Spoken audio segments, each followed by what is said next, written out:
Magandang araw mga Kawis Wonders!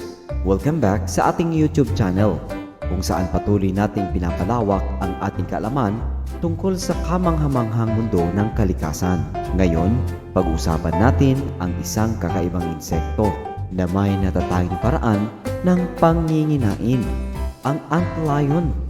Tara, tuklasin natin kung paano ito nanghuli ng biktima at bakit ito tinaguri ang leon ng mga langgam.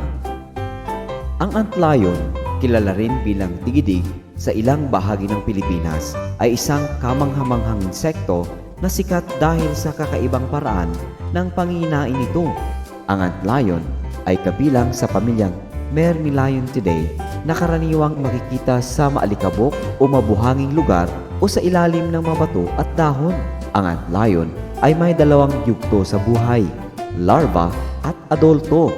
Ang larva ang pinakakilala dahil sa kanyang natatanging paraan ng paghuli ng biktima. Gumagawa ang larva ng isang hugis panel na bitag sa buhangin. Kapag dumadaan ang langgam o iba pang insekto, madudulas ito papunta sa ilalim ng bitag at magiging pagkain ng antlion. Ang antlion ay halos hindi gumagalaw at natatabunan ng buhangin na nagpapahirap sa biktima na makita ito. Ang mga langgam ang karaniwang biktima ng mga antlion, pero pwede rin itong manghuli ng iba pang maliliit na insekto.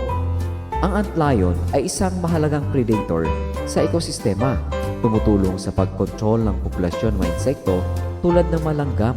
Paaring magsilbi ang antlion bilang indicator species para sa kalusugan ng isang habitat dahil sa sensitibo ito sa pagbabago ng kapaligiran. Pagkatapos ng ilang linggo o buwan bilang larva, pupunta ang antlion sa pupal stage bago ito maging isang may pakpak na adulto na mas bihirang makita dahil hindi ito aktibo sa araw. Ang antlion ay may lugar sa mga lamat at kwentong bayan. Madalas na itinuturing na isang simbolo ng tusong estratehiya o pasensya dahil sa paraan nito ng panghuli ng biktima. At diyan nagtatapos ang ating paglalakbay sa kamanghamanghang mundo ng antlion, ang maliit na predator na may malalaking estratehiya. Sana'y marami kayong natutunan at nag-enjoy kayo sa ating talakayan. Huwag kalimutang mag-subscribe, i-like ang video na ito at i-click ang notification bell para lagi kang updated sa mga bago nating kaalaman. Hanggang sa susunod, mga Kawis Wonders, keep wondering and keep learning. Bye-bye!